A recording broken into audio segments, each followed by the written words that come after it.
Policy बनवणारी जी माणसं आहेत त्यांच्यातली किती माणसं अंगणवाडी शिक्षकांना भेटली आहेत किंवा त्यांच्याबरोबर त्यांनी काम केलंय? प्राथमिक शाळेत ती गेली आहेत, एक शिक्षकी शाळांमध्ये गेली आहेत, आदिवासी शाळांमध्ये गेली आहेत, गेला बाजार आपल्यासारख्या कॉलेजेसमध्ये आले. त्यांना ग्राउंड लेवलवर काय चाललंय हे कसं कळणार? माहिती आणि ज्ञान याच्यातला फरकच लोकांना कळेल असं. मी मोदीजींना पण एवढ्या अंतरावरनं पाहिलं, अमित शहांना पण पाहिलं, राजनाथ सिंगांना पाहिलं. दुर्दैवानं आपण काही प्रमाणात त्याच्यात थोडेसे कमी पडलो एक शहर म्हणून. आम्ही सगळेजण कलाकार कुठेतरी कमी पडतोय असं मला वाटतं आणि ते वातावरण या शहरात पुन्हा तयार व्हावं अशी आमची फार इच्छा आहे. करतोय आम्ही प्रयत्न.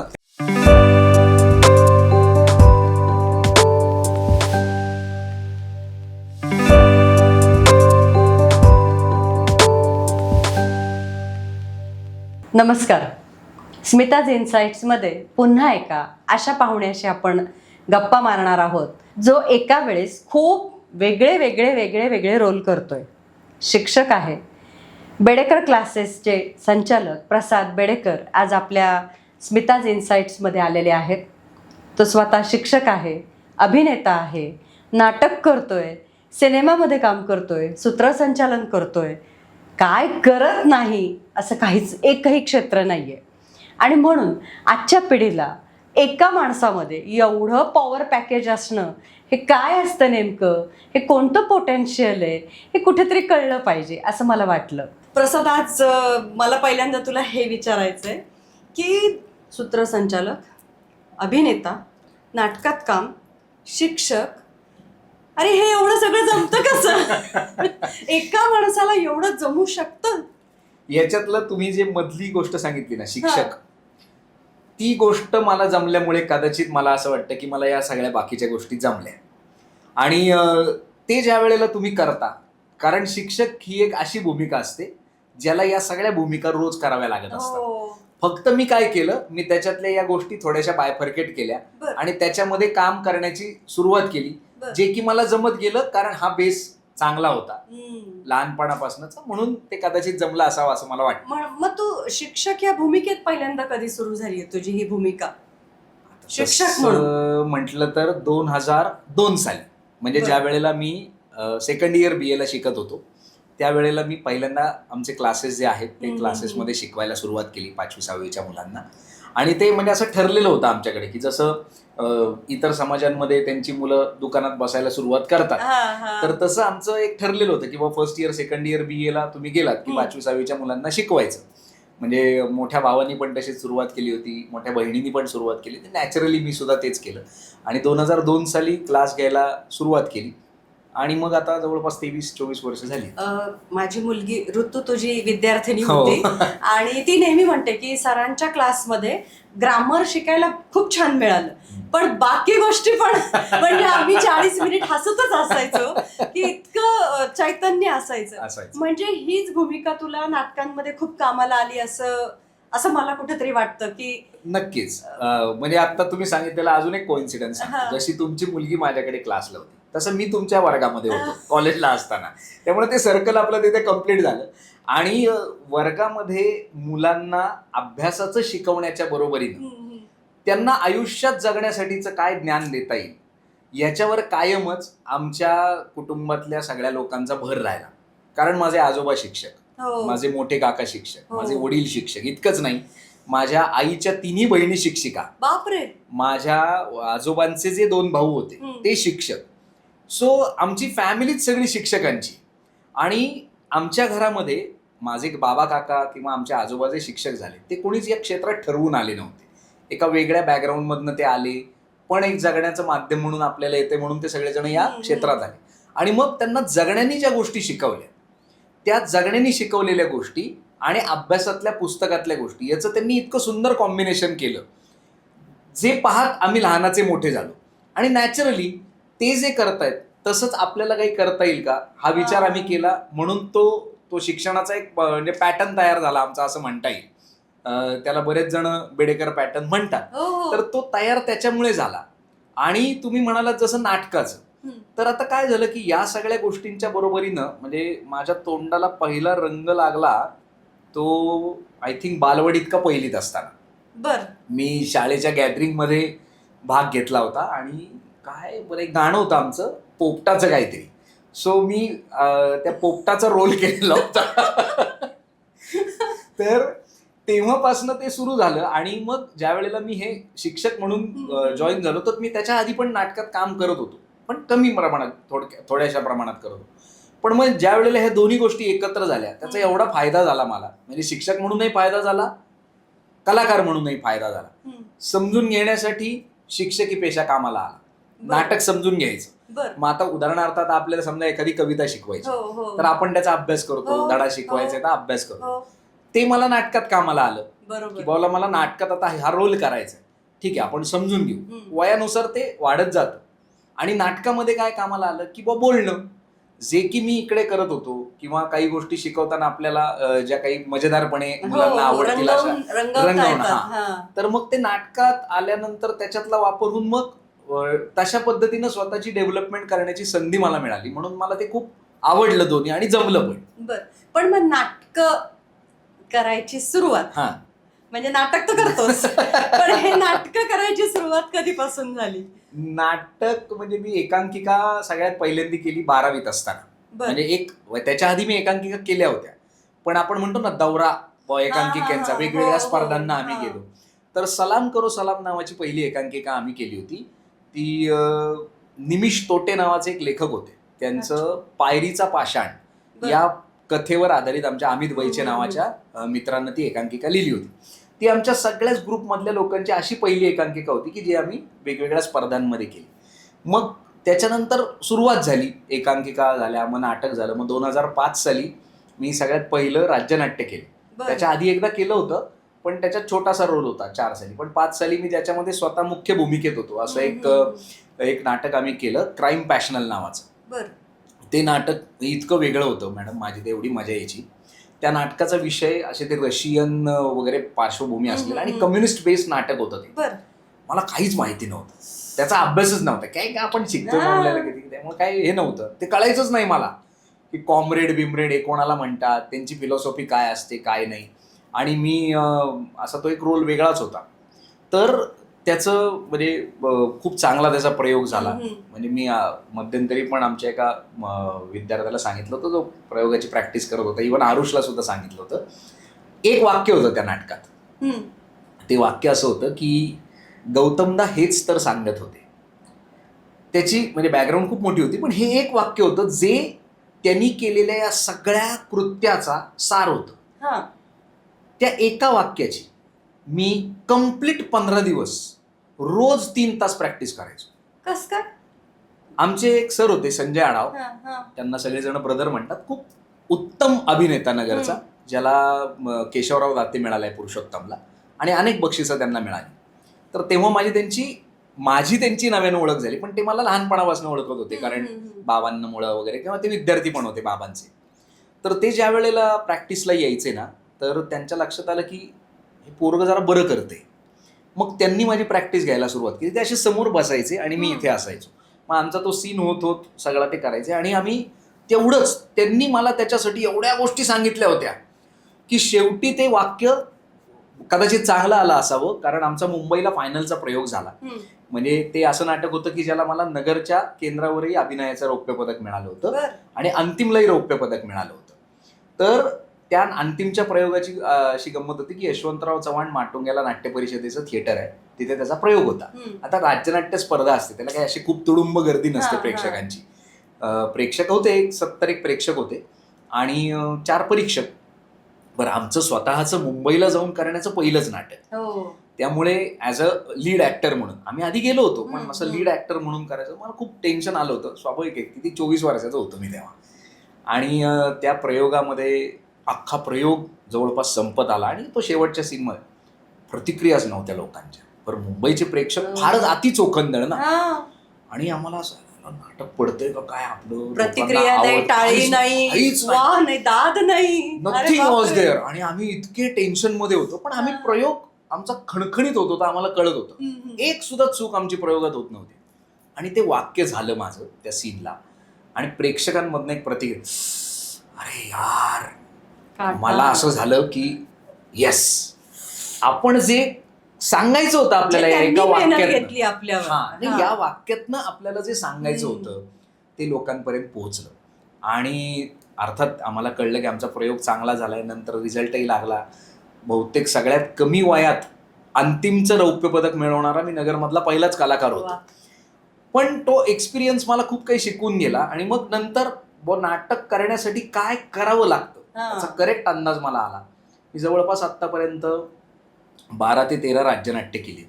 त्याच्यातली 2 राज्यनाट्य सोडून मला सगळ्या नाटकांमध्ये बक्षीस मिळालं. पण तो जो माझा अनुभव होता तो अनुभव मला परत आला 2018 साली आम्ही ज्या वेळेला ग्रेट एक्सचेंज केलं त्यावेळेला.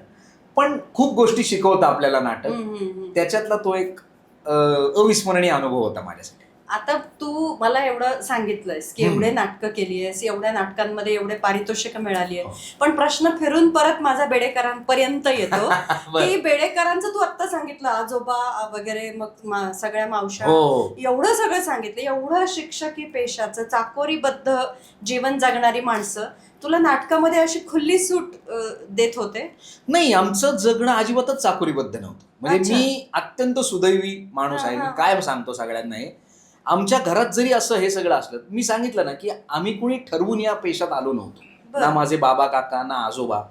खूप वाईट परिस्थितीतनं आम्ही मनमाडमधून या शहरामध्ये आलो. आमच्या आजोबांचा खूप मोठा व्यवसाय होता, त्यांना फसवलं गेलं फार, म्हणजे राजाचा रंक झाले ते.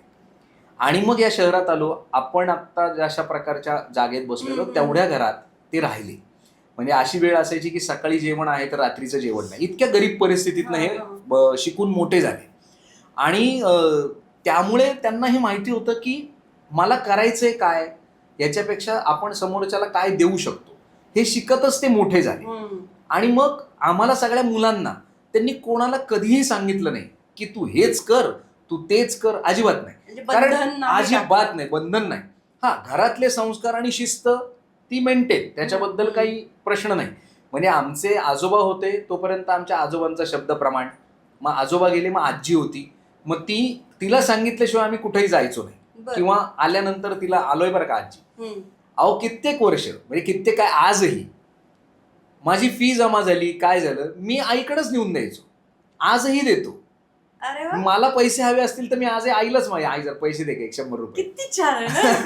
आणि याचं आम्हाला कधी असं वाईटही वाटलं नाही, वेगळंही वाटलं नाही, कारण ती सवय तशी. आणि त्यांनी ना आम्हाला कधीच बंधनात ठेवलं नाही. म्हणजे एकतर ते सगळे आर्ट्स बॅकग्राऊंडचे होते, त्यामुळे तुला काय करायचंय कर बाबा, तुला हे जमत असेल तर कर, नाही तर करू नको, तू चांगलं शिक, एवढंच आमची इच्छा आहे. तुला हे करायचं असेल, तुला नाही व्हायचंय का समजा शिक्षक, नको, म्हणजे असंही त्यांचा आग्रह नव्हता. हा, पण एक आहे, आमची इच्छा विचारलीस तू तर आम्हाला असं वाटतं की बुवा चांगलं चाललंय आपलं तर तू कंटिन्यू कर, तुला बरं येईल पण शिकवता.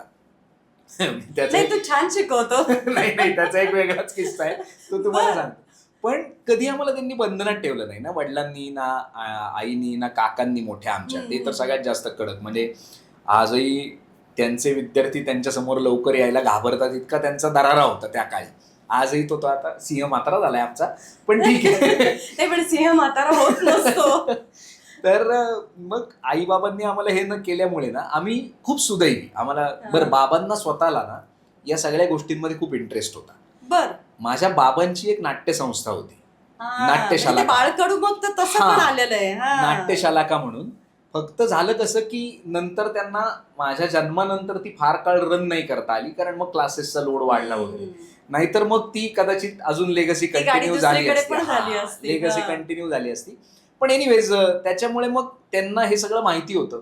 मग ते म्हणायचे सगळं कर, फक्त नाटकवाल्यांचा 4थ्या अंकात तू सहभागी होऊ नको.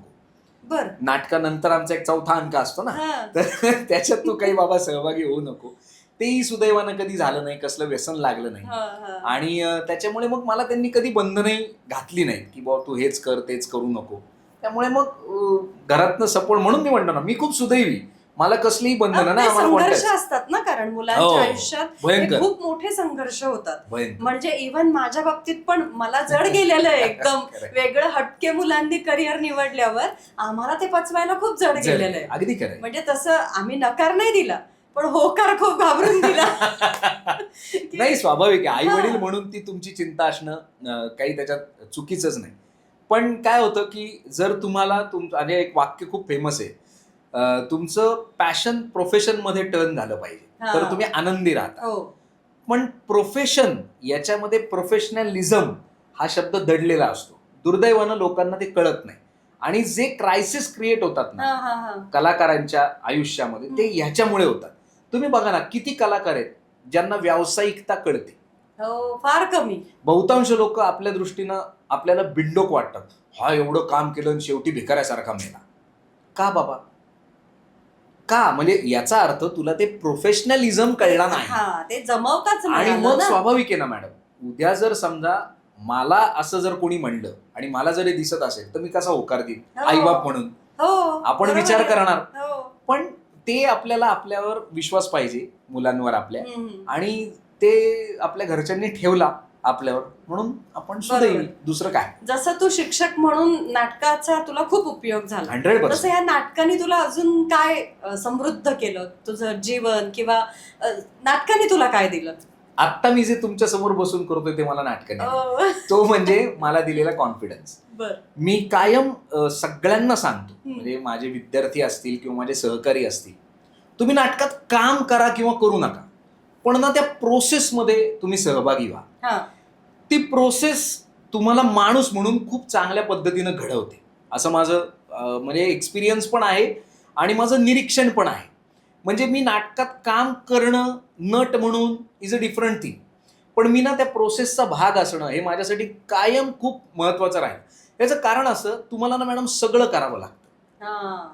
तुम्हाला त्या प्रोसेसमध्ये ना सगळं, शिकावं लागतं. म्हणजे आता अगदी सोपी गोष्ट आहे, आत्ता आपला पॉडकास्ट चालू आहे. हम्म. या पॉडकास्टची तयारी करत असताना तुम्ही काय काय केलं? सगळ्याच गोष्टी सगळ्याच पाहिल्या. गोष्टी हो. पाहिल्या. याच्यातनं तुम्हाला सगळ्याचं एक नॉलेज मिळालं, हा. किंवा तुम्हाला एक काहीतरी आपण नवीन क्रिएटिव्ह गोष्ट करतोय याचा आनंद मिळाला. खूप. बरोबर आहे? खूप, हो. तुम्ही शिकलात ही वेगळी गोष्ट झाली, हो. पण तुम्ही क्रिएटिव्हली डेव्हलप झाला. हो. आणि हे ना नाटक करतं. हम्म. म्हणजे नाटकामध्ये जेवढे काही सगळ्या गोष्टी इन्क्लूड असतात, मग अभिनय असतो, दिग्दर्शन असतं, सेट असतो, लाईट असतात, म्युझिक असतं, ते मधल्या गोष्टींच्यासाठीची एक टीम काम करत हो, असते. हो. आता नेपथ्य हा एक जरी गोष्ट घेतली तरी नेपथ्यात 100 गोष्टी आहेत ना. खूप. म्हणजे तुम्ही लाईट बंद केली की तुमचं लगेच बदलतं Change होणं. पाठीमागे. हा. मग याच्यात काय शिकतो आपण? कोऑर्डिनेशन, हा. एकमेकांची अंधारात असलेल्या असतं आणि ते सुद्धा. एकमेकांचं हो. अंडरस्टँडिंग. आता मला सांगा, जगण्यामध्ये किती महत्व आहे याला? हो, बरोबर. कोऑर्डिनेशनला किती महत्व आहे? हो. When you are working with some other people, those totally unknown to you, हो. पण त्यांच्याबरोबर तुम्हाला कोऑर्डिनेशन करायचंय ना. करतो ना. जगण्यातला किती मोठा खूप भाग आहे हा. गमक आहे हे सगळ्यात मोठं. एक्झॅक्ट. आता हे तुम्हाला नाटक शिकवतं. नाटक तुम्हाला मॅनेजमेंट शिकवतं. हम्म. एखादी गोष्ट मला मॅनेज कशी करायची. मला दुसऱ्या गावी जायचं उदाहरणार्थ, म्हणजे समजा आता उद्या मी तुम्हाला सांगितलं आपल्याला उद्या पुण्याला शूट करायचं. हो. आता तुम्ही प्लॅन करणार ना हो. इच अँड एव्हरीथिंग, हो. की बुवा मी कोणती गाडी नेली हा, पाहिजे, जायचं कसं, कसं नेलं पाहिजे. थांबायचंय कुठं, खायचं कुठं, नाश्ता कुठं, Exactly. जपायचं काय, सांभाळायचं काय, आता सगळं. मला सांगा, ह्याचा तुम्हाला तुमच्या आयुष्यात किती उपयोग होतो? खूप. एकदा तुम्ही ती मॅनेजमेंटची पद्धत हम्म. शिकलात, हो. पहिल्यांदा आपण चुकतो, हळूहळू हळूहळू करत आपल्याला ते सगळं जमतं. समजतं.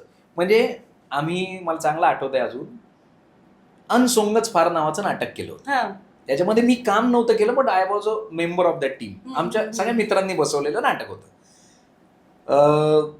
त्याचा नगरला प्रयोग झाला. मी माझ्या आयुष्यात पहिल्यांदा नाटकाचं म्युझिक केलं. बर.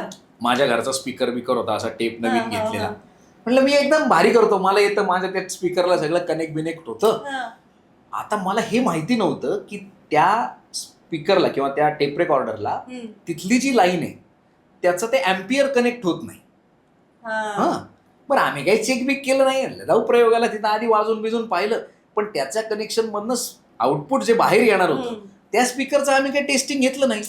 नाटक सुरू झालं. बरं, नाटक 100% विनोदी होतं आणि त्याच्यातला जवळपास 80% पार्ट हा म्युझिकवर होता, जो की आई मी ग, हा. पहिल्या अंकात म्युझिकच वाजलं नाही. तो दिग्दर्शक माझा असा, म्हणजे क्षितिज माझा जो मित्र आहे हा, हा, हा, लहानपणापासूनचा, हा, हा. तो दिग्दर्शक त्या हम्म. नाटकाचा, तो विंगेत अशी चप्पल दाखवत होता मला. अरे हा खुरा ते वाजव. मी त्याला ते वाजतच नव्हतं. आता मग त्यावेळेला मला कळलं की हे बोंबललंय आपलं आपण न केल्यामुळे. मग तिथे मला कळलं की तुम्हाला जर काही करायचं असेल तर भाऊ तुम्ही check त्याची करा. आधी परीक्षा सगळे घेतलेली आता बरी. हे आम्ही हा. केलं 23व्या वर्षी. बरं त्याच नाटकाचा अंतिमचा प्रयोग, हा. त्याच्यामध्ये एक सीन असा होता की तो वेगवेगळे रोल करून येणार असतो आणि त्याला बीचवरती एक असं शेंगदाणे वगैरे विकणारे लोक, हा शेंगदाणे आणि ते नारळ पाणी विकणारे हा, लोक हा. असतात केरळी, हो. तसा ड्रेस करून यायचं होतं. तर त्याला ती नवीन लुंगी बिंगी आम्ही हा. घेतली, पटकन बांधली बिंधली, त्याची एंट्री झाली. हा. आता तिची एंट्री ते विकणार तो आणि लगेच येणार हम्म. आणि मग लगेच दुसरं त्याला घालायचं होतं. आता गंमत अशी झाली, आम्ही घेतली नवीन लुंगी, ती बांधली अशी मस्त सुटू नाही म्हणून करकचू. आणि ती लवकर सुटलीच नसेल ना. सुटली कुठली, निघेच ना. आमचा मित्र होता सागर मेत्रे. हा. म्हटलं, सागर, कात्री काय घेऊन करायचं? कापलं? नाही, कात्री पण नाही. मग? आम्ही एक ग्लास फोडला, हा. त्या ग्लासच्या काचेने ती कापली आणि मग तो विंगेत गेला. समय विंगेतनं सूचकता शिकलात ना स्टेजवर. पण. हा, मग ते शिकलो. पण तोपर्यंत ते स्टेजवरच्या कलाकाराचा पुतळा तो फार बोंबलला. पण एनिवेज या गोष्टींनी आम्हाला खूप मजा दिली. त्या नाटकाचा प्रयोग म्हणजे ते नाटक खूप इंटरेस्टिंग झालं. योगेश सोमणांचं स्क्रिप्ट होतं ते, आणि ते नाटक बघायला संतोष पवार आले होते. ही 2004-05 सालचीच गोष्ट आहे. आणि संतोष पवार त्यावेळेला यदा कदाचित मुळे म्हणजे स्टार दिग्दर्शक होता, की त्याचं नाटक बघण्यासाठी म्हणजे समीर चौगुले वगैरे ही सगळी मंडळी, कमलाकर सातपुते त्या नाटकातनं आलेली आणि ते नाटक बघायला आले होते. त्यामुळे आम्हाला इतकं टेन्शन होतं, पण प्रयोग झाला आमचा छान. आणि त्यांना ते नाटक एवढं आवडलं की त्यांनी त्या नाटकाचं व्यावसायिक नाटक आणलं नंतर. काय बरं त्याचं नाव माझ्या लक्षात नाही आता, पण त्याचे व्यावसायिकचे 150-200 प्रयोग त्यांनी केले नंतर. इतका चांगला तो प्रयोग झाला. पण आम्ही या प्रवासात खूप शिकलो. मग जायचं कसं इथपासून ते स्टेजवर काय काय होऊ शकतं, आपण काय केलं पाहिजे. म्हणून नाटक ना प्रत्येकाने करायला पाहिजे असं माझं मत आहे. किंवा तुम्ही त्या सिस्टीमचा भाग व्हा, त्या प्रोसेसचा भाग व्हा. तुम्हाला जगण्याच्या टप्प्यावरच्या सगळ्या गोष्टी वेगवेगळ्या पद्धतीनं समजत जातात आणि शिकायला खूप मिळतं. 100%. ज्याला काही येत नाही तो सुद्धा घडून जाईल. 100% होतं. मला चांगलं आठवतंय पथनाट्याच्या वेळेस तू हो. आपल्या म्हणजे ही एक कला राहिलीच माझी उल्लेख करायची की पथनाट्याला तू दिग्दर्शन करत होतास आणि मी अवाक होऊन बघत होते की अरे तू काय केलं, म्हणजे चेंज केलं होते सगळी थीम वगैरे. आणि आपल्या अभिला दारू पिल्यानंतरची ऍक्टिंग करायची होती. काय म्हणजे तुम्ही पाणी पिऊन सुद्धा त्याला ते झिंग आणून शिकवलं होतं. हे खूप ग्रेट असतं. तुम्ही म्हणजे त्या मुलांना इतकं भारी घडवलं. पण आता मला कुठेतरी असं वाटतं की मुलं नाटकांमध्ये फार कमी यायला लागली. पण नाही, म्हणजे काय झालंय त्याच्याबद्दलचा एक वेगळा काय म्हणता येईल त्याला ना, एक ऍटमॉस्फिअर व्हावं लागतं प्रत्येक गावामध्ये. दुर्दैवानं आपण काही प्रमाणात त्याच्यात थोडेसे कमी पडलो एक शहर म्हणून. म्हणजे मला हे स्पेसिफिकली कधी जाणवलं ते सांगतो मॅडम. मला स्वतःला कॉलेजमध्ये असताना इंटर कॉलेज कॉम्पिटिशन करण्याची फार इच्छा होती. पण दुर्दैवानं जी एकमेव इंटर कॉलेजिएट स्पर्धा होती ती म्हणजे पुरुषोत्तम करंडक. त्याच्यामध्ये नगरकरांना अनेक वर्ष बॅन होता. नगरच्या कॉलेजच्या एंट्रीज ते पुण्याच्या बाहेरच्या घ्यायचेच नाहीत, नगरच्या तर घ्यायचेच नाही. रिझन मला काय माहीत नव्हतं त्याचं, पण आम्हाला ते कधीच करता नाही आलं. आणि माझ्या डोक्यात फार खटका होता तो अनेक वर्ष, हे कोण लागून गेलेत की जे आम्हाला नाही म्हणतात. कारण इंटर कॉलेजमध्ये ना 2च स्पर्धा फेमस आहेत, एक INTची मुंबईची जी खूप जुनी स्पर्धा आहे आणि पुरुषोत्तम. तर माझ्या डोक्यात म्हणजे आमच्या 3-4 मित्रांच्या, आमचा जो समवयस्क मित्रांचा ग्रुप आहे, म्हणले काहीतरी आपण त्याच्यावर केलं पाहिजे. आणि मग आम्ही ना 2011 साली याच विचारातून एक स्पर्धा सुरू केली, नटश्रेष्ठ शाहू मोडककर इंटर कॉलेजिएट स्पर्धा. आणि आम्ही ती स्पेसिफिकली फक्त नगर जिल्ह्यासाठी ठेवली होती. दुसऱ्या कोणालाच आम्ही एंट्री द्यायचो नाही. त्याच्यात आमचा उद्देशच असा होता की समजा तुमचं कॉलेज आहे, तुमच्या कॉलेजमधल्या काही मुलांना एकांकिका करायची. कारण ना कॉलेजमधल्या एकांकिका बंद झाल्या होत्या पूर्ण. म्हणजे नवीन कलाकारांची जी फॅक्टरी आपण म्हणतो कम्प्लीट स्टॉप झाली होती. मला अजून आठवते, माझी बहीण पण सारडा कॉलेजलाच होती. आपल्या कॉलेजमध्ये 4-4, 5-5 एकांकिकांचा महोत्सव व्हायचा गॅदरिंगला. आणि आपल्या कॉलेजमधनं पण सगळं बंद झालं होतं. अरे अजिंक्य सोनवणेला त्या बेसमेंट मध्ये जाऊन त्याची प्रॅक्टिस बघायला जायचो. एक्झॅक्टली. म्हणजे पोळ असायचं बघ, राजेश पोळ वगैरे. ते दोघं म्हणायचे मॅडम कोणीतरी तर आमचं बघायला या ना. अगदी खरं. आणि त्यांना स्पर्धेला जायचं असायचं आणि म्हणजे आपल्याकडे तर काही मिळायचं नाही, भत्ता वगैरे म्हणजे जेवण पण नाही आणि भत्ता पण नाही जाण्याचा. तर आम्ही बेसमेंटला जाऊन त्यांचं नाटक बघायचो. आमचा तर तो प्रांत नव्हता, नाही. पण तरी आम्ही म्हणायचो वा वा वा, छान छान हो. छान, किती तुझं पाठांतर आहे, किती भारी केलं तू. आणि ते कॉमेडी करा, गंभीर करा, पण त्या लेकरांना कोणी रिस्पॉन्स करायला सुद्धा नव्हतं. म्हणजे बरोबर. तू जे बोलतोस ना ते अनुभवलं की अगदीच काहीच सुविधा नाही नाही. आणि काहीच त्यांना म्हणजे नाही, प्रोत्साहन म्हणजे तेच ना, माझं ते पण म्हणणं होतं की मग या सुविधा वगैरे या गोष्टी समजा आपण एक थोड्या काळ बाजूला जरी ठेवल्या ना, हा. तरी त्यांना ना ते एक स्पेस मिळणं अपेक्षित होतं, एक हो, स्टेज. हो. म्हणून आम्ही ती स्पर्धा सुरू केली केवळ त्या एका गोष्टीमुळे. हम्म, हम्म. आणि मग आम्ही काय सांगायचो, तुमच्या कॉलेजमध्ये मुलं आहेत का, 2 का असे हा. ना, आम्ही तुम्हाला स्क्रिप्ट देण्यापासून तुमची एकांकिका बसवण्यापर्यंत सगळ्या गोष्टी करू. बर. आम्ही 5 वर्ष हम्म. म्हणजे यामध्ये नगरमधले जेवढे आमच्या बरोबरचे कलाकार होते, हम्म, हम्म. त्या स्पर्धेची कन्सेप्टच अशी होती की कोणी एक व्यक्ती त्याचा प्रमुख नव्हता. हम्म. आम्ही मिटिंगच घेताना आमच्या मिटिंगला 50 जण असायचे, कारण आम्हाला सगळ्यांना हे वाटत होतं. हो. आणि मग आम्ही सगळ्यांनी याच्यातलं ठरवलं की मग बाबा तुम्हाला जमते ना, तुम्ही हे हम्म. तू या कॉलेजला जा, तू त्या कॉलेजला जा, तू त्या कॉलेजला जा, बर. असं करून आम्ही एकांकिका बसवल्या त्या मुलांच्या. हम्म. पहिल्या वर्षी मला आठवतंय 8 एकांकिका सादर झाल्या, दुसऱ्या वर्षी 12 झाल्या, त्यानंतर 14, 16. आम्ही 2च दिवस स्पर्धा घ्यायचो. आम्ही स्पर्धा थांबवली त्या वर्षी 21 एकांकिका सादर झाल्या. आणि त्या स्पर्धेमुळे काय झालं की दरवर्षी ना मुलं लिहायला लागली, काहीतरी करायला लागली नव्यानं. बरं, त्या स्पर्धेचं असं काही नव्हतं की बा हेच नाही करायचं तेच नाही करायचं, तुम्ही या आणि एकांकिका करा. हां, आम्ही फक्त एक ठेवलं होतं, मुलांना शिस्त लागावी यासाठी आम्ही टाइम लिमिट फार पर्टिक्युलरली पाळायचो. हा, हा. 1 तास म्हणजे 1 तास, हो. म्हणजे ती मुलं प्रॅक्टिस तशी काय, आम्ही तेवढंच एक बंधन ठेवलं होतं, बाकी काही बंधन नव्हतं आमच्या स्पर्धेला. आणि झालं असं की त्याचे आउटपुट्स इतके चांगले यायला लागले की पुढच्या म्हणजे सुरू केल्यानंतर 3-4 वर्षातच निवॉट्स कॉलेज असेल, नगर कॉलेज असेल, सारडा कॉलेज असेल, सन फार्मा कॉलेज असेल किंवा कोपरगावचे 1-2 कॉलेजेस असतील, या इथे ना मुलं यायला लागली. आता तुम्हाला आठवत असेल आपल्या कॉलेजला अमोल साळवे वगैरे ही सगळी जी मंडळी आहे, या सगळ्या पोरांना खऱ्या अर्थानं त्यांच्या नवीन एकांकिकांचं स्टेज आपल्या स्पर्धेने दिलं. श्रुता भाटे श्रुता ती भाटे. लिहायला लागली. ती लिहायला लागली. हो. आणि ते बिचारी सगळेजण कबूल करतात की सर आम्ही शाहू मोडकमुळं हे सगळं करायला लागलो. हो. तर मग काय झालं, त्याचं आउटपुट असं झालं की यांनी सलग 4 वर्ष नगरला पुरुषोत्तम आणला. म्हणजे जी महाराष्ट्रातली सगळ्यात मोठी मानाची स्पर्धा मानली जायची ती सलग 4 वर्ष त्यांनी जिंकली. इंटर कॉलेजिएट इतकंच नाही, म्हणजे ओपन स्पर्धा आहेत त्या ओपन स्पर्धा सुद्धा त्यांनी जिंकायला सुरुवात केली. पण मग नंतरच्या काळात काय होत गेलं की आमच्या अडचणींमुळे हे थांबलं, दुसऱ्या काही एकांकिका स्पर्धा थांबल्या आणि मुलांमध्ये नाटक किंवा एकांकिका करण्याच्या ऐवजी ना पटकन प्रसिद्धीसाठी रील्स बनवण्याची जी स्पर्धा सुरू झाली ना, हो. त्याच्यात ही कला थोडीशी मागं पडली. हा. पण आत्ता नगरमधले जेवढे रील करणारी मुलं आहेत हा. ती सगळी मुलं एकांकिका स्पर्धांमधनं तयार झालेली आहेत. आता हे दुसऱ्यांना कळत नाही की यांचा बेस काय होता, आणि ते करण्यात म्हणजे मी इतरांना कोणाला दोष देणार नाही, आम्ही सगळेजण कलाकार कुठेतरी कमी पडतोय असं मला वाटतं. आणि ते वातावरण या शहरात पुन्हा तयार व्हावं अशी आमची फार इच्छा आहे. करतोय आम्ही प्रयत्न त्यासाठी. तू नाटकासाठी तर तू आता जिल्ह्याचा प्रमुख आहेस. म्हणजे नाटक- महाराष्ट्राची धुरा तुझ्या हातामध्ये आहे. नाही असं नाही, इतकं नाही, हो, छोटं शहरापुरतंच नाही, आहे. असं नाही, पण नाटकाला पण चाललाय तू आमचा पुन्हा प्रयत्न. एक संजीवन देऊ शकशील असं मला So- पण नेहमी वाटतं, कारण आहे तुझ्यामध्ये ते. आम्ही करतोय तो प्रयत्न जेणेकरून मुलांची जरा एक नवीन पिढी तयार होईल. मग आत्ताच तू मला असं सांगितलंस की पुण्यामध्ये तुम्ही स्पर्धेला सुद्धा तुम्ही म्हणजे जाऊ शकत नव्हते किंवा जाऊ दिलं जात नव्हतं, तिकडनंच बॅन होतं. बरोबर. पण मग पुरुषोत्तम साठी आपलं घेऊन गेलास ना नाटक हो, तू? गेलो ना. आणि जिंकून पण आलास. जिंकून पण आलो आम्ही. हा. नाही, ते काय झालं, मला मुळातच काही स्पर्धांबद्दल फारच आक्षेप आहे. म्हणजे मी कॉलेजला असल्यापासून त्याच्यातली ती एक स्पर्धा आहे. ठीक आहे, त्या स्पर्धेचं नाव खूप मोठं आहे, त्या स्पर्धेने अनेक कलाकार महाराष्ट्राला दिले. पण एक फॉर्मॅट म्हणून माझ्यासाठी ती स्पर्धा कायमच मला न आवडणारी ठरली.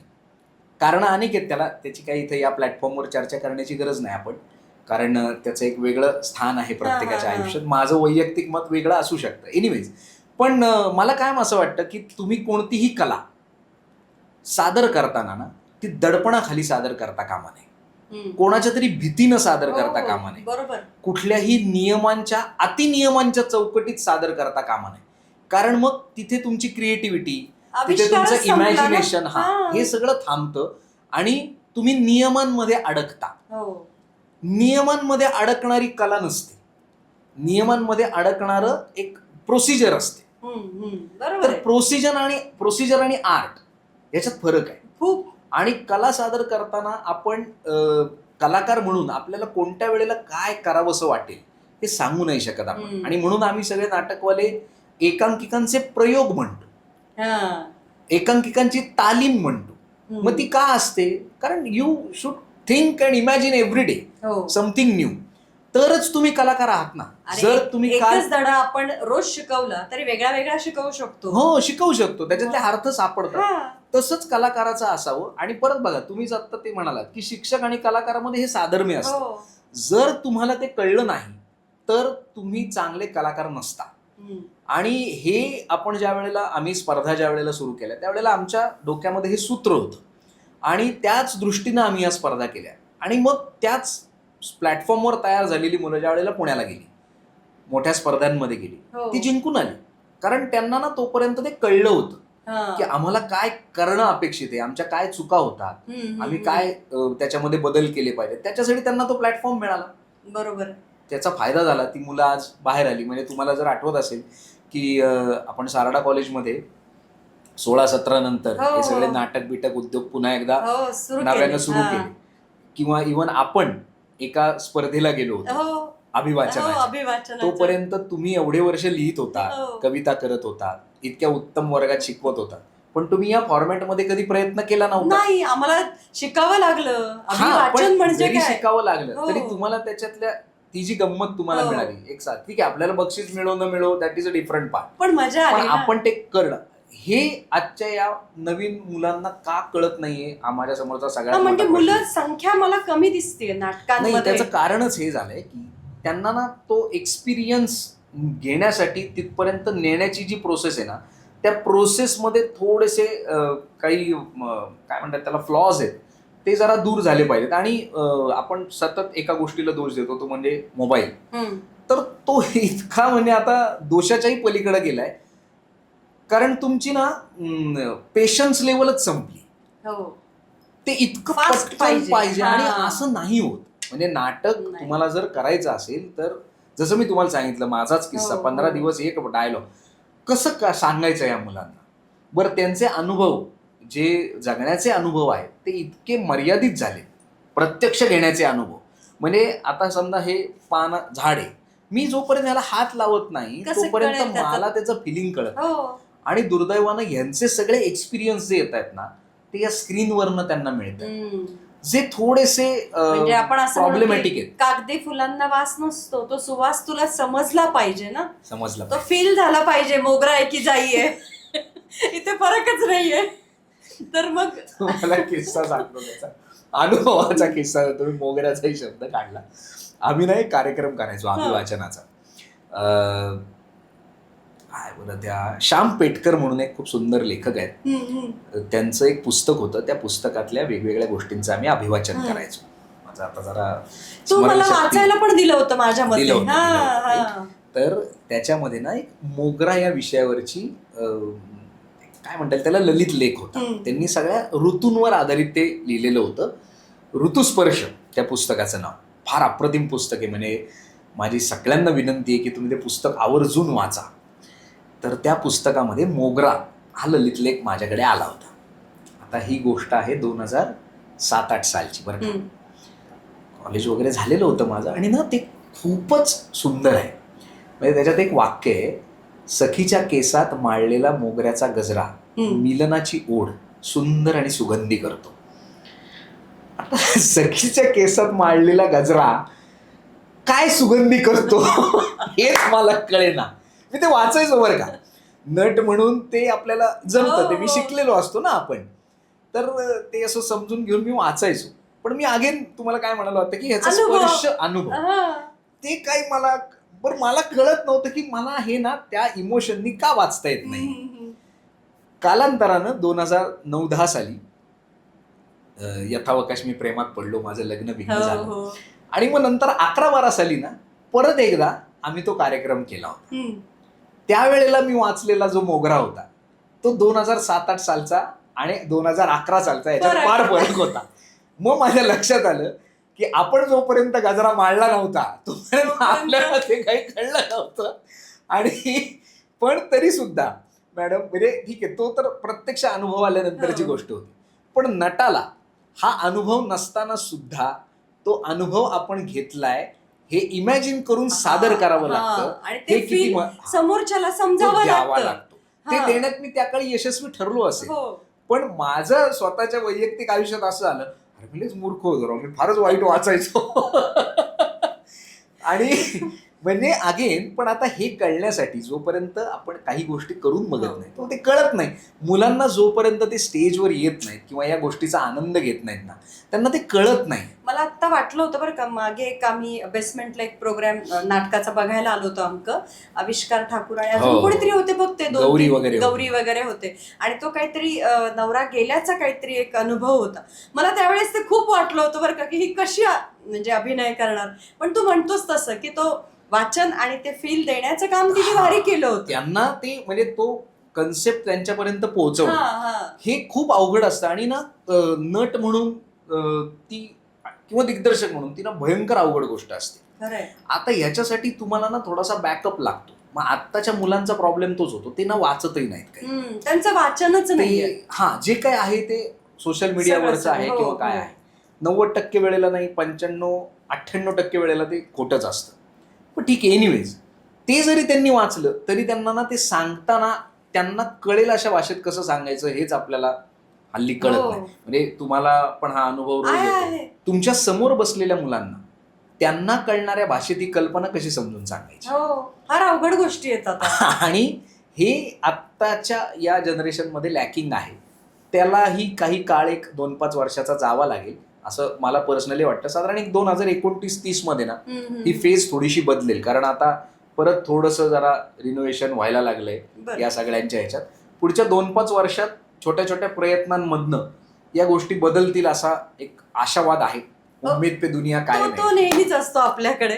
आपण जे बोलतोय ते तरी कळलं पाहिजे बाबा, एवढं वाटतं. नाटक वगैरे तर फार पुढची गोष्ट आहे. पण जसं आपण दोघंही शिक्षक आहोत, आता तुझा नाटकांमधून जो चालू असलेला प्रवास आहे आणि तू शिक्षक म्हणून पण एक खूप मोठी भूमिका बजावतो आहेस. तुला असं नाही वाटत की आता सध्या सगळंच बदललंय, परिमाणं बदलली आहेत शिक्षणाची? म्हणजे मला ना आता ती बहुपर्यायी प्रश्नपत्रिका जेव्हा आली त्यावेळेस मला इतकं टेन्शन आलं की असं कसा प्रश्न विचारायचा की पाऊस पडतोय, छत्री घेणार की स्वेटर घालणार? अरे हा प्रश्न जर मी मुलांना विचारला तर त्यांचं थिंक टँक बंद होणार. 100%. मॅडम, आता तुम्ही जो विषय शिकवता मराठी, तुम्ही यावर्षी सगळीकडे ही बातमी वाचली असेल की 80,000 मुलं मराठी भाषेमध्ये नापास झाली. खूप त्याच्यावर चर्चा बिर्चा झाली, अनेक लेख बीक आले. पण आपल्याला हेच कळत नाहीये की आपण नेमकं मुलांना शिकवायचंय काय. आणि आता प्रश्नपत्रिकेचंही स्वरूप बदलणार, ते तर बदलणारच आहे. पण मुळात बेसिक मध्येच इतका प्रॉब्लेम शिक्षणाचा करून ठेवलाय. एका ठिकाणी अशी गोष्ट आहे की 100 पैकी 100 मार्क मुलांना मराठीत पडतात. कसे काय? याचा अर्थ आपण त्यांना मार्क पडण्यासाठी शिकवतोय. इतकी वर्ष जी बोंब चालू होती की नाही मुलांना काय परीक्षार्थी बनवू नका, मार्कार्थी बनवू नका वगैरे वगैरे वगैरे. आता आपण काय करतोय, म्हणजे न्यू एज्युकेशन पॉलिसी नावाचा जो एक ढोल सगळीकडे पिटला गेला किंवा जातोय अजून, त्याच्यामध्ये मग नेमका कशाचा विचार करताय तुम्ही? हा एक फार मोठा प्रश्न आहे. आणि NEP ही न्यू एज्युकेशन पॉलिसी आहे का न्यू वाटोळं पॉलिसी असंच मला वाटायला लागले.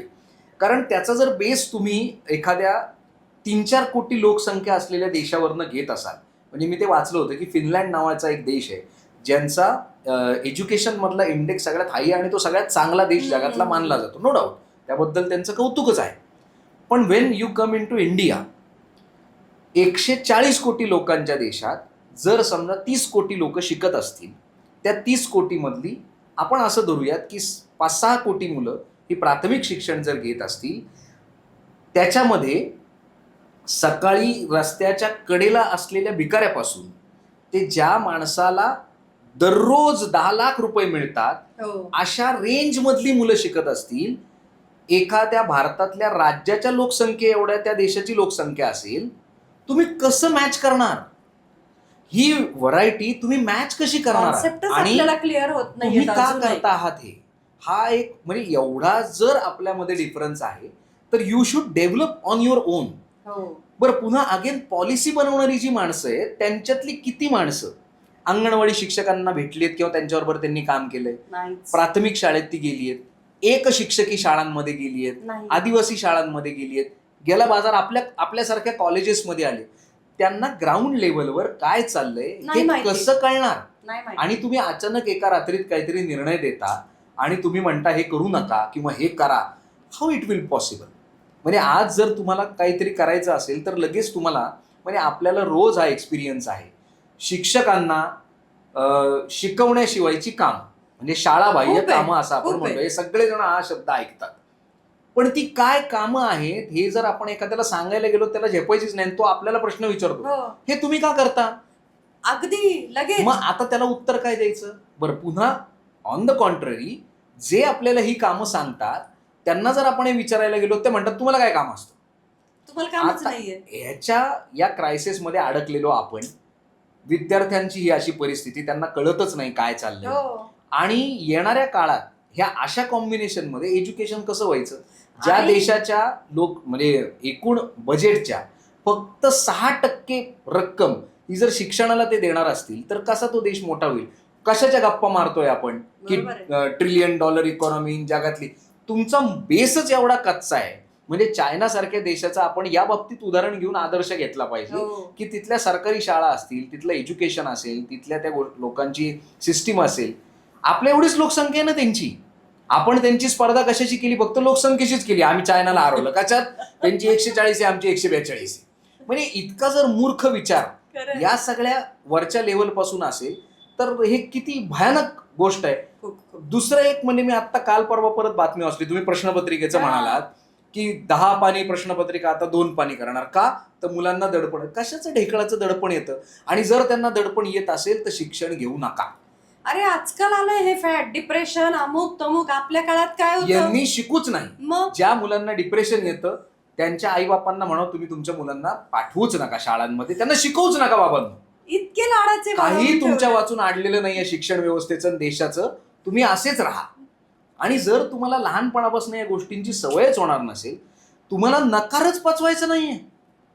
मग आता आपण ज्या सगळ्या सामाजिक फार मोठ्या घटना घडतात त्याच्या मुळाशी काय आहे? तुम्हाला नकार पचवायचा नाही, मला नाही म्हणलेलं चालत नाही. मग आत्महत्या करतायत 20-22 वर्षाची पोरं, किंवा मग त्यांचे आई वडील करतायत. म्हणजे मला तर उलटच वाटायला लागले की ते प्रौढ शिक्षण आहे ना ते परत चालू झालं पाहिजे. आणि आई वडिलांना शिकवलं पाहिजे की तुम्ही बिंडोक झालेले आहात, तुम्ही तुमच्या मुलांचं वाटोळं करता आहात, आणि तुम्हाला जर त्यांचं काहीतरी बरं करायचं असेल तर बाबांनो त्यांना मोकळं सोडा. बदलायचं कोणी तर पालकांनी सुद्धा बदलण्याची गरज आहे. मस्त त्यांना पडू द्या, त्यांना लागू द्या, त्यांना शिकू द्या. ही जी आपली शिक्षण व्यवस्था होती ना ती आपण उद्ध्वस्त केली. आपण मूर्खासारखं पर्याय दिले हे की हे, आणि त्याला मार्क दिले नाही, तेही त्यांना कळत नाही ना. तेही समजत बरं, त्यांना फुकट पास करतो आपण. त्याच्यामुळे तर अजूनच अडचण आहे. आणि मग त्यांना वाटतं हा काय नाही. आपल्याला कसे विचारायला येतात आईबाप? आपल्याकडे येणारे आईबाप विचारतात आमचा मुलगा रोज कॉलेजला नाही आला तर चालेल का? आमच्या मुलांनी प्रॅक्टिकल नाही केलं तर चालेल का? अरे नको शिकू. काय तुझ्या वाचून आडलं नाही या देशाचं? नंतर जाऊन तू मुन्नाभाई होणार. अशा मूर्ख आईबाप आणि मूर्ख मुलांनी शिक्षणच घेऊ नये. त्यांच्या वाचून आपल्या शिक्षणाचं देशाचं काही अडलेलं नाही असं माझं मत झालंय. शिकायचंच नाही, वर्गात बसायचं नाही तर उपयोग काय? त्यांना काहीच शिकायचं नाही. काहीच नाही. त्यांना काहीच शिकायचं. ज्या मोठ्या क्लासमध्ये जातायत म्हणजे सो कॉल्ड खूप मोठी नावं असलेली, तर मार्क का नाही ते पडत? मग त्यांना कळतच नाही ना, कारण त्यांच्या डोक्यावरून जात आहे. सिस्टीमच त्यांची बुद्धीच नाही ते समजणे. आणि मग आपल्याला ते येतच ना. मग पुढे आपल्याकडे 10वी पर्यंत आपण फुकट पास व्हायची सोय ठेवली. नशिबानं ती केली आहे 2 वर्षापूर्वी बंद, पण ते होणार नाही. कारण आता इतकी सवय लागली आहे त्याची की ते बंद होणार नाही. मग 11वी-12वीत आल्यावर अभ्यास करावा लागतो. मॅडम साधी गोष्ट आहे. आत्ताच्या म्हणजे एका वाक्यात हे सगळ्यांना समजेल, माहिती आणि ज्ञान याच्यातला फरकच लोकांना कळेल असा झाला. अजिबात. तुम्हाला शिकायचं असेल तर तुम्हाला ज्ञान मिळवावं लागतं. आणि या सगळ्यांना असं वाटतं की मला जी माहिती मिळालेली तेच माझं ज्ञान आहे. आणि गुगलवर, ChatGPTवर, जेमिनायवर तुम्हाला माहिती मिळते, तुम्हाला ज्ञान नाही मिळत. आणि ज्ञान नाही तर उपयोजन पण नाही. कसं मिळेल ना? समजतच नाही. हायरार्की आहे ना ती. म्हणजे मला मी खूप वक्तृत्व स्पर्धांमध्ये, वादविवाद स्पर्धांमध्ये भाग घेतलेला आहे. पण मला ना बोलता बरं यायचं, पण मला ना कंटेंट नाही कळायचा. तर आपल्या कॉलेजमधले केळकर सर संस्कृतचे आणि रानडे सर यांचं माझ्या आयुष्यात फार मोठं योगदान आहे या सगळ्या प्रोसेसमध्ये, पण नाटकाच्या असेल, वादविवादाच्या असेल. आणि तिसरे म्हणजे माझे बाबा काका, त्यांच्याकडनं मी स्टाईल शिकलो, यांच्याकडनं मी कंटेंटचं ॲनालिसिस शिकलो. त्यांनी मला शिकवलं होतं की तुला जर हे पटवून द्यायचं असेल तर आधी तू कन्व्हिन्स झाला पाहिजेस. तू कन्व्हिन्स केव्हा होशील?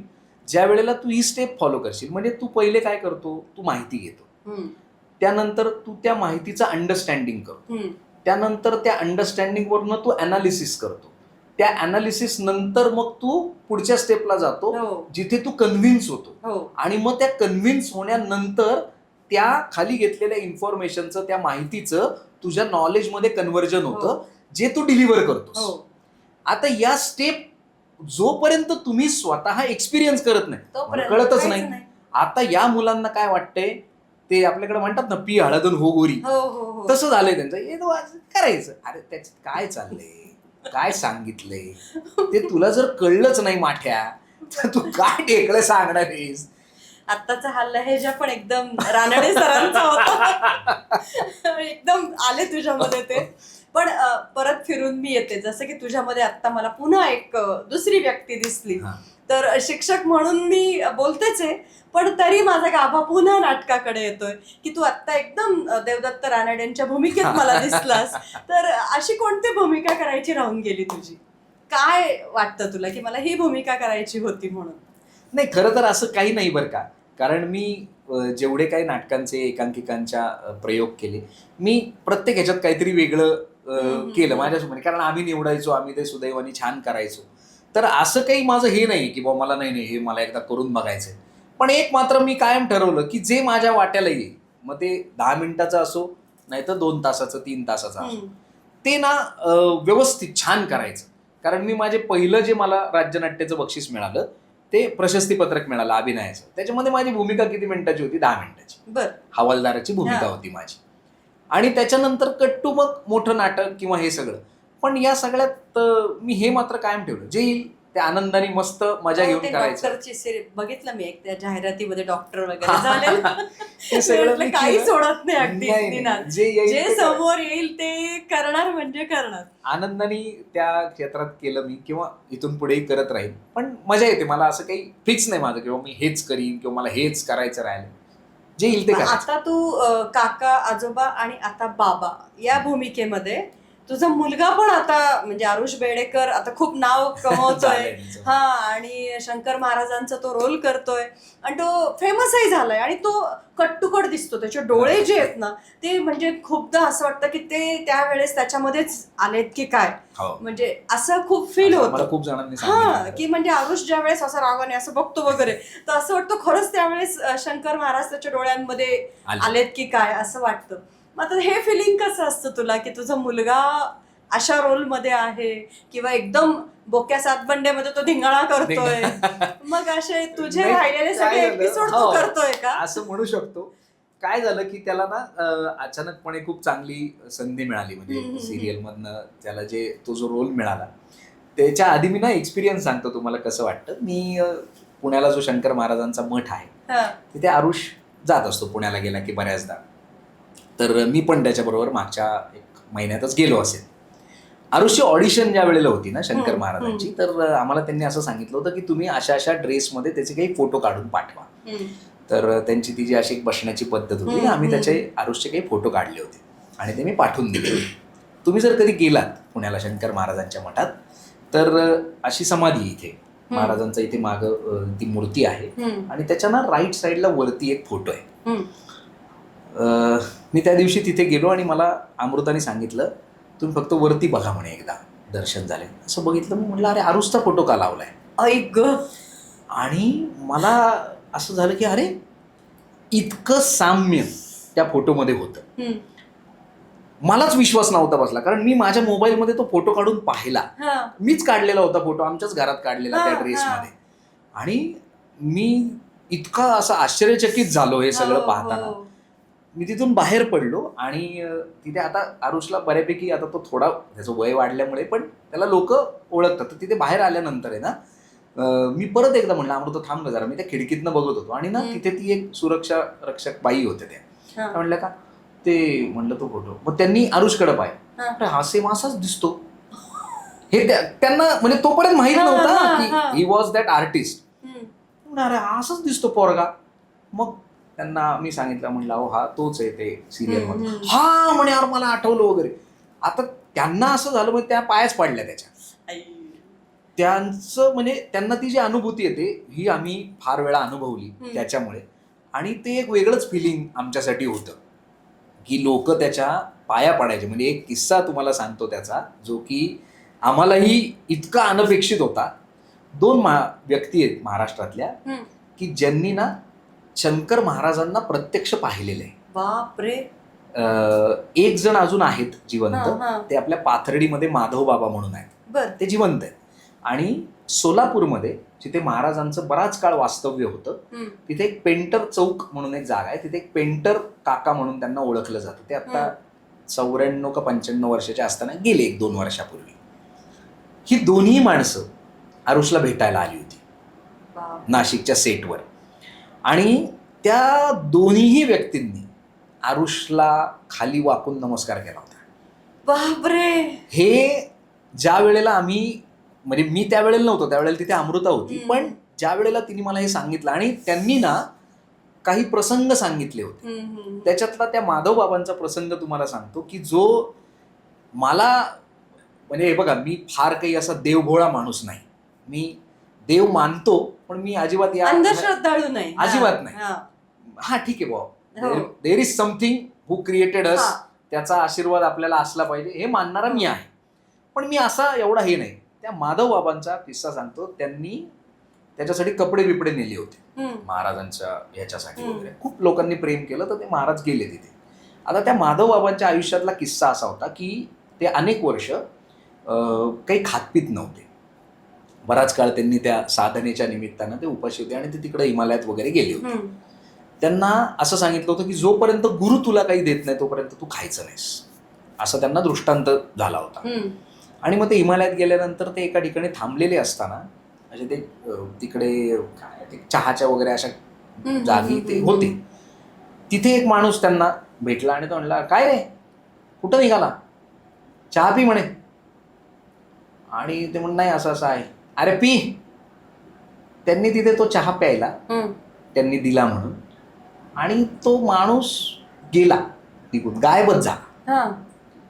इकडे नंतर त्यांना परत ते हे झाल्यानंतर कळलं की त्यावेळेला साक्षात शंकर महाराजच येऊन त्यांना हे सांगून गेले होते. गुरु भेट झाली होती त्यांची.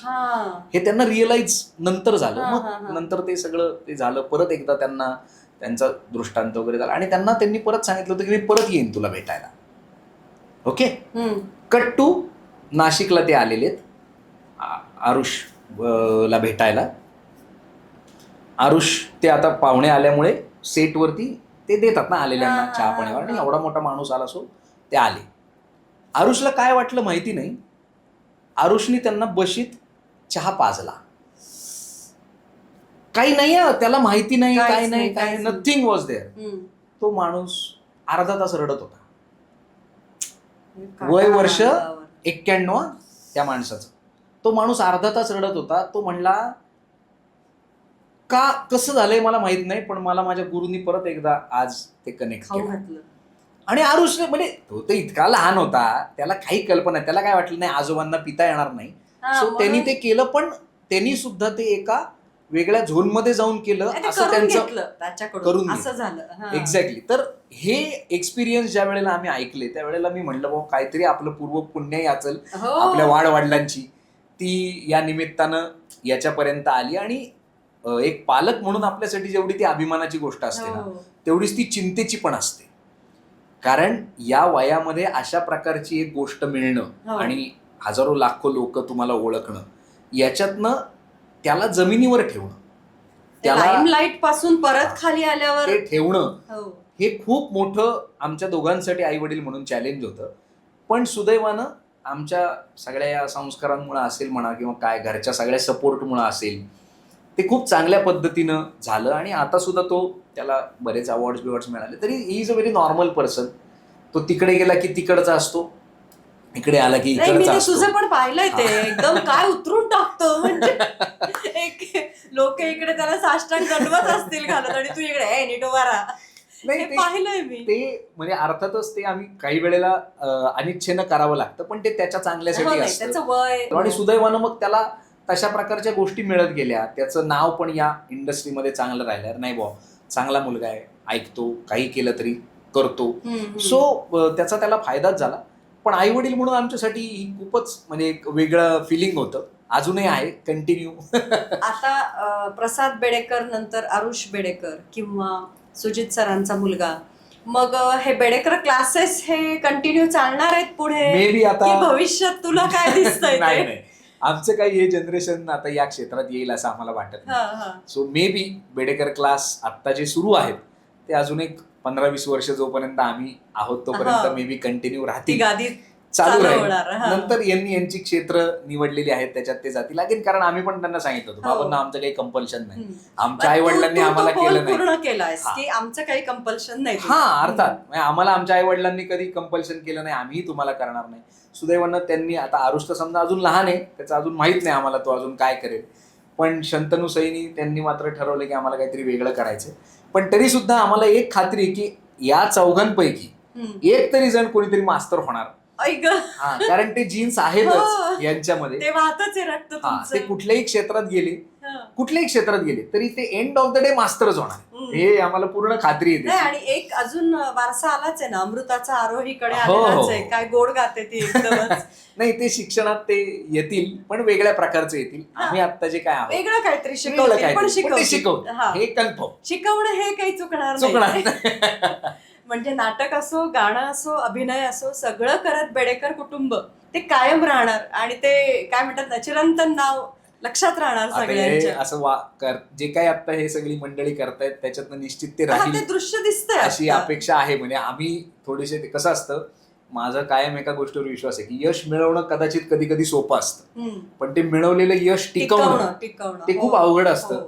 म्हणजे मी तुम्हाला मगाशी म्हणालो ना, माझा क्लासचा किस्सा सांगायचं राहिलाय, तो किस्सा सांग म्हणजे मग आपण थांबू. माझं काय झालं होतं, मी क्लास घ्यायला सुरुवात करण्याच्या आधी मला खूप भीती वाटायची की मला शिकवता येईल का, मला वर्गात जाता येईल का, काय बोलतोय, माझ्याकडे मुलं येतील का, मग मला बाबा काकांसारखं जमेल का. मी कित्येक वेळेला रडलोय आईकडं. मला खूप भीती वाटायची, मला खरंच खूप भीती वाटायची. याचं कारण तो ना खूप मोठा ऑरा होता, ते दडपण होतं माझ्यावर. कारण आम्ही ना ते मी बघितलं होतं की ज्या प्रकारचा एक आणि आमच्या क्लासचं सगळं ते लेगसी या दोघांनी वाढवली होती. म्हणजे रोज 36 बॅच आमच्या घरात चालायच्या मॅडम, काही 1000 मुलं आमच्याकडे शिकत होती आणि हे सगळं पाहताना दडपण यायचं मला. आणि मी आईला खूप वेळा म्हणायचो, आई मला काय वाटत नाही, मला जमले. मग बाबा वगैरे मला जरा समजून सांगे. पण मी ज्या वेळेला पहिला क्लास घ्यायला सुरुवात केली 2002 साली, मग अगदी पहिल्या दिवसापासूनच मला तिथं शाळा नसशील ते नाही, तिथं जाणवलं मला की नाही, बरं जमतंय आपल्याला, थोडंसं हळूहळू आपण रिफाईन. मग मी खूप प्रयोग केले वर्गामध्ये. टेप रेकॉर्डर लावायचो मी गाणी शिकवायला, कॅसेट आणायचो. हे सगळं केलं नव्हतं आम्ही पूर्वी. मला म्हणजे आमचे काका वगैरे, तू बावडे करे काही करतो काय पोरट्यांना, म्हणलं हे बघा आता हे जर बदलतंय तर हा बदल मी स्वीकारणं गरजेचं आहे. काही गोष्टी मला ज्या त्यांना सांगायच्या असायच्या की बुवा नाही थांबा, मग आपण टीव्हीवर बघू. मग मी टीव्ही लावायचो वर्गामध्ये, त्यांना ते दाखवायचो की हे बघा हे असं असतं. म्हणजे तू अतुल जसं म्हणतो की नोकियातून आयफोन मध्ये गेला, तसं तू चेंजच केलं. मग या सगळ्या, आणि त्याचा फायदा झाला मुलांना की ते त्यांना कळायला लागलं. मग आम्ही गाणी म्हणजे ज्या कविता असायच्या त्याला चाली लावलेल्या असायच्या, मग त्या रोज आम्ही म्हणायचो. मग सुरुवातीला मी टेप रेकॉर्डर बरोबर त्यांना म्हणायला लावायचो, मग तो बंद करायचो, मग आम्ही म्हणायचो. असे बरेच बदल मी करत गेलो. ते अर्थातच हे नाटकांमधनं आम्ही जे शिकत गेलो की बुवा एक्सपिरियन्स कसा द्यायचा, त्याचा फायदा मला त्याच्यामध्ये होऊन. आता तू हे जे सांगितलंस त्याच्यामध्ये ना मला अचानक एक आठवलं की सूत्रसंचालन हे मला सुद्धा आपले मंगेश जोशी, आर.जी. हो, हो, काळे, हो. एम.डी. कुलकर्णी, आमले सर यांनी शिकवलं. म्हणजे मला बोलता छान यायचं, पण मला ते तिथपर्यंत गेलं की भीती वाटायची. आणि Correct. संदीप ऑब्व्हियसली तो खूप छान हिंदीचं सूत्रसंचालन करायचा. करायचं. तर मला ती पहिली पायरी चढतानाच थरथर थरथर व्हायचे पाय. पण मला ह्या सगळ्यांनी मिळून शिकवलं आणि माझी भीती गेली. पण अजूनही मी वाचल्याशिवाय सूत्रसंचालन करताना थोडीशी म्हणजे मागे असते की नको आपलं रेडी पाहिजे. तसं तुझं म्हणजे तू फडणवीसांचं सुद्धा सूत्रसंचालन तिथे उभा होतास. मला खूप असं प्राऊड होत होतं की तू असं ओघवतो इतकं फास्ट. म्हणजे इंग्लिशचा टीचर आणि इकडे नाटक आणि इकडे बाकीचं सगळं. अगेन मॅडम म्हणजे काय झालं, या 2 गोष्टींमुळेच मिळालेला तो कॉन्फिडन्स होता. शिक्षकी पेशाने मिळवलेलं ज्ञान, नाटकाने दिलेला कॉन्फिडन्स, या दोघांच्या कॉम्बिनेशन मधून आपण ते केलं. बरं, इनप्रॉम्प्टू एखाद्या वाचलेल्या गोष्टींचं, म्हणजे मी जरी हातात काही कागद न घेता बोलत असलो तरी त्याच्या आधी मी खूप वाचलेलं आणि ऐकलेलं असतं related to that particular thing. म्हणजे मी ज्या वेळेला पंतप्रधान मोदी साहेबांची जी सभा केली किंवा गृहमंत्री अमित शहाची जी सभा केली, त्यावेळेलाही माझ्या हातात कागद नव्हता. पण तिथे जाण्यापूर्वी मी एवढ्या गोष्टी वाचलेल्या होत्या, त्याच्याशी संबंधित नसलेल्या, त्याच्या आसपासच्या, त्या एकूण कार्यक्रमाबद्दलच्या. तर ते नॅचरली मग काय होतं ना की ते तुमच्याकडे यायला लागतं. आणि एकदा तुम्हाला, म्हणजे शेवटी कसं असतं क्रिकेटमध्ये सुद्धा किंवा काय, तुम्ही पहिल्या बॉलला कसं फेस करता त्याच्यावर तुमची पुढची मॅच अवलंबून असते. तसं इथे तुम्ही ज्या वेळेला, आणि मी काय करतो असं की जिथे असं मोठं काहीतरी असेल तिथे 1 तासभर आधी जातो, 1-1.5 तास त्या काय स्टेजवर इकडं तिकडं विनाकारण फिरतो. काहीच काम नसतं माझं, मला काय करायचं नसतं. मग इकडं काय चाललंय, तिकडं काय चाललंय, यांना सूचना दे, त्यांना सूचना दे. मला कम्फर्टेबल करत असतो त्या वातावरणात, त्या स्टेजवर. कारण ती स्टेज खूप मोठी असतात. म्हणजे पंतप्रधानांची ज्या वेळेला नगरला सभा झाली, त्या स्टेजची साईज होती 60x90. बापरे. आता हे आपल्याला आता ऐकताना कळत नाही, पण ज्या वेळेला तिथं जातो ना आपण, ते प्रचंड मोठं असतं. आणि या एवढ्या मोठ्या 60x90च्या स्टेजवर किमान 50,000 लोकांसमोर ज्या वेळेला तुम्हाला बोलायचंय, त्यावेळेला तुम्ही जर तिथे कम्फर्टेबल नसाल तर तुम्हाला नाही डिलिव्हर करता येत. म्हणजे सुरुवातीला त्या सभेला सुद्धा सुरुवातीला ते येईपर्यंत आणि ते आल्यानंतर माझ्यात एवढे चेंजेस झालेले मी एक्सपिरियन्स केले होते. ते येईपर्यंतचं माझं सूत्रसंचालन आणि ते आल्यानंतरचं माझं सूत्रसंचालन काय होतं, ही माणसांना ना एक वेगळा तेजोवलय असतं. म्हणजे मी मध्ये गमतीने एकदा म्हणालो होतो की मी मोदीजींना पण एवढ्या अंतरावरनं पाहिलं, अमित शहांना पण पाहिलं, राजनाथ सिंगांना पाहिलं, पण मोदीजी आले त्यावेळेला त्या माणसाला बघताना मला आदर जाणवला. म्हणजे एक आपण सिनियर एक व्यक्ती जी असते तिच्याकडे आजोबा विजोबांना पाहिल्यानंतर एक कसं फिलिंग येतं आपल्याला, तसं वाटलं. एक्झॅक्ट उलट अमित शहा आल्यानंतर मला ना असं दडपण आलं, हे भीती वाटल्यासारखं झालं. कारण त्या माणसाचा ऑरा तसा आहे.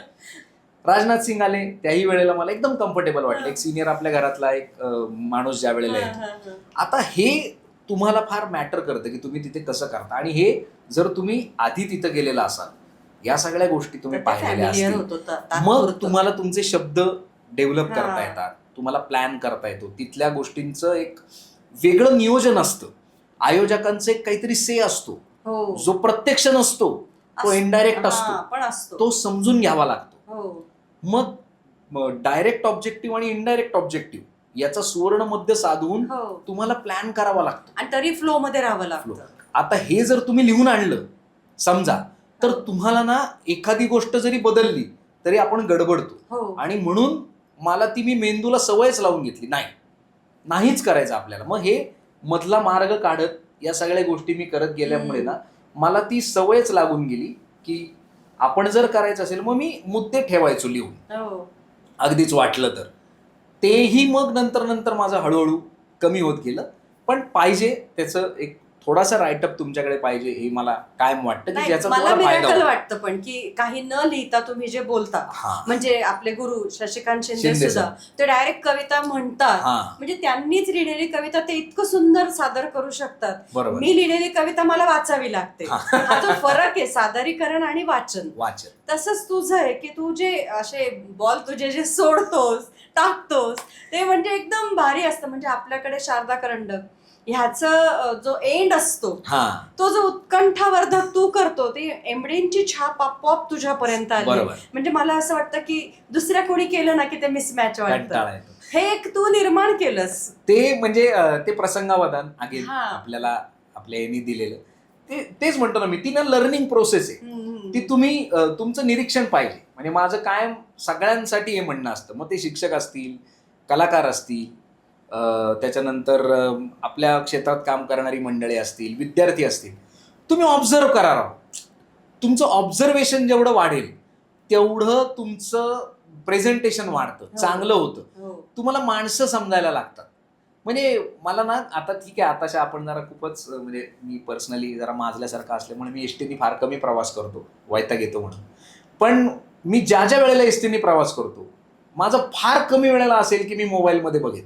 शेजारी पाजारी बसलेले माणसं मित्रच होतात माझे. म्हणजे मला मध्यंतरी तर काही अनेकांनी तर मला लग्न बिग्नाचे असे कार्ड बिर्ड पाठवलं, दादा ते आपलं लग्न आहे तुम्ही या वगैरे. एकदम हा एक इतकी आपली मैत्री होते. आणि हे अगेन ऑब्झर्वेशन तुमचं त्यांच्याशी संभाषण, तुम्ही खूप नवीन गोष्टी शिकता. हे दुर्दैवानं थोडंसं कमी झालंय. अर्थात त्याला अनेक कारण आहेत. माझं असं नाही की तुम्ही सगळं, कारण आता लोकांवर तेवढा विश्वासही ठेवता येत नाही. परिस्थिती खूप विचित्र झाली आहे. कोण कसं असेल, काय तुमच्याशी डील करेल. म्हणजे स्त्रियांसाठी तर फारच अवघड आहे. पुरुषांना तरी समजा हे होतं. म्हणजे आपण जरी एखाद्या चांगल्या भावनेने एखाद्या मुलीशी किंवा बाईंशी बोलायला गेलो तर त्यांना आपल्याबद्दल काय वाटेल माहित नसतं. पण एनिवेज हे ऑब्झर्वेशन जनरल समाजामधलं तुमचं वाढलं ना, म्हणजे मी जसं आता तुम्हाला तिघांचं सांगितलं, हे माझं ऑब्झर्वेशन होतं, कारण मला ते फिलिंग आलं. हे जरी आपलं वाढलं, ऑब्झर्वेशन इज द की तुम्हाला या सगळ्या गोष्टी करण्यासाठी. आपण दोघं जणांचं बोलत राहिलो, मला असं वाटतं पहाट होईल आणि स्टॉप नाही होणार.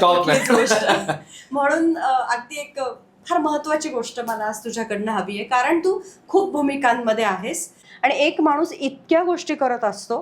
तर आत्ताच्या मुलांना, मग विद्यार्थी म्हणून बघ किंवा तू नाटकातली येणारी मुलं म्हणून बघ, कसंही, पण आजच्या पिढीला मला तुझ्याकडनं काहीतरी हवंय की नेमकं त्यांनी काय केलं पाहिजे. एका वेळेस 10 डगरींवर तू हात ठेवतोयस, पण पालक म्हणतात एकच काहीतरी, 2 डगरींवर हात नाही ठेवायचा, म्हणजे सेटल होण्यासाठी. दुसरी गोष्ट अशी आहे की त्या मुलांनी नाटकाकडे कसं बघावं, म्हणजे करिअर म्हणून, अर्थार्जन म्हणून, उदरनिर्वाहाचं साधन म्हणून, काय म्हणजे तुझ्याकडनं मला आज हे ऐकायचंय. 2 वेगळ्या वेगळ्या गोष्टी आहेत मॅडम. म्हणजे एकाच आपल्या ह्याच्यात 2 प्रश्न आहेत. पहिला प्रश्न म्हणजे मुलांनी काय करावं. आपल्याकडे एक म्हण आहे, jack of all trade master of none, किंवा एक ना धड भाराभार चिंध्या आपण मराठीत म्हणतो त्याला. चिंध्या करू नका, पण आज ना तुम्हाला कोणतीही एक गोष्ट करून भागणार नाही. म्हणजे आज तुमच्याकडे plan A, plan B, plan C, plan D तुमच्याकडे असलेच पाहिजेत. बरोबर. तुम्ही या गोष्टी एक्सप्लोअर केल्या पाहिजेत. करू नका सगळ्या, पण अचानक तुमच्यावर वेळ आली तर शिकायची वेळ येऊ देऊ नका. तुम्हाला हे माहिती पाहिजे. म्हणजे जसं मी केलं, उदाहरणार्थ मी शिक्षक होतो, मला कळलं माझा आवाज बरा आहे, मी व्हॉइस ओव्हर करायला सुरुवात केली, मी बातम्या द्यायला सुरुवात केली, मी नाटकात काम करायला सुरुवात केली, मला कळलं की अरे व्हिडिओ एडिटिंग बरं असतं किंवा त्याच्यात काहीतरी मिळतं, मग व्हिडिओ एडिटिंग केलं, मी साऊंडचं काम शिकलो. पण मी त्याच्याकडे अर्थार्जन म्हणून पाहिलं का, तर नाही पाहिलं. मला आवडतंय, मला जमतंय, मी केलं. नो डाऊट मला त्याचा खूप त्रास झाला अनेक गोष्टी केल्यामुळं, मग मी त्या कट केल्या, 2-3 ज्या आहेत त्या मर्यादित गोष्टी शिकलो, त्या कंटिन्यू केल्या. पण आपल्याला माझं असं ठाम म्हणणं आहे की मुलांनी आज एकच एक गोष्ट शिकू नये. तुम्ही त्याबरोबरीनं 2-3 गोष्टी शिकल्याच पाहिजेत, एक्सप्लोअर केलंच पाहिजे. अडकू नका त्याच्यात, करण्यासाठी एक गोष्ट ठेवा. पण आज बदलतं इतकं आहे जग की तुम्ही एकच नाही, भाऊ मला फक्त ना टॅलीच येतात, चालणार नाही, असं नाही चालणार. नाही मला फक्त ना ते 10वीच्याच मुलांना शिकवता येतं, नाही चालणार. तुम्हाला हे सगळं शिकावं लागणार, तुम्हाला हे करावं लागणार. सो तुम्ही मल्टिपल ऑप्शन्स तुमच्याकडे असलेच पाहिजे विद्यार्थी म्हणून. आणि पालकांनाही हे समजलं पाहिजे आता काही पालक इतके वेडे आहेत की त्यांना असं वाटतं की आपल्या मुलाला सगळंच एकाच वयात आलं पाहिजे, त्याला गाता आलं पाहिजे, नाचता आलं पाहिजे, बोलता आलं पाहिजे, खेळता आलं पाहिजे. असं नाही होत. टप्प्याटप्प्याने होणार. त्याला ठीक आहे, तुम्ही त्याला पाठवून बघा वेगवेगळ्या ठिकाणी, त्याला ज्याच्यात आनंद मिळतोय त्याला ते करू द्या. त्रास देऊ नका त्याला, त्याचं बालपण हरवून टाकू नका या सगळ्या गदारोळात. तो शिकतो त्याच्या पद्धतीने काही गोष्टी. तुम्ही त्याला वाट दाखवली पाहिजे. म्हणजे माझं कायम एक म्हणणं असतं, मी सगळ्या पालकांना, मी जिथे जिथे मला संधी मिळेल ते सांगतो, पालक म्हणून तुम्ही काय करायला पाहिजे, तुम्ही त्याला प्रदर्शनं दाखवायला न्या, तुम्ही त्याला गाण्याच्या कार्यक्रमाला न्या, तुम्ही त्याला नाटक दाखवा, तुम्ही त्यांच्याबरोबर सिनेमा बघायला जा. हे सगळं करत असताना त्यांच्याशी बोला, त्यांना विचारा हे काय आहे काय नाही, जे तुम्हाला माहिती ते त्यांना सांगा. सिनेमा पाहताना अरे अरे काय मस्त गाणं झालं ना, हे काय मस्त सिनेमा, अरे बघ ते किती छान सूर्यप्रकाश दाखवत, हे त्यांच्याशी बोला. हे नुसतं बावटासारखं नेऊ नका त्याला, त्याचा काही उपयोग नाही. काय काय पण आम्ही नेतो ना, नेणं आणि त्याचा अनुभव करून देणं याच्यात फरक आहे. हे पालकांनी पण करणं गरजेचं आहे. आणि या सगळ्या गोष्टी केल्यानंतर आहे ना, त्या मुलाची ना एक अशी मस्त वाढ व्हायला सुरुवात होते, त्याला कळायला लागतं, त्याचं अंडरस्टँडिंग वाढतं. मगाशी तुम्ही जे म्हणालात ना, आपला जो प्रॉब्लेम आहे तो काय, कारण या मुलांना हे एक्सपोजरच मिळत नाही, ते हे गेलेलेच नाहीत.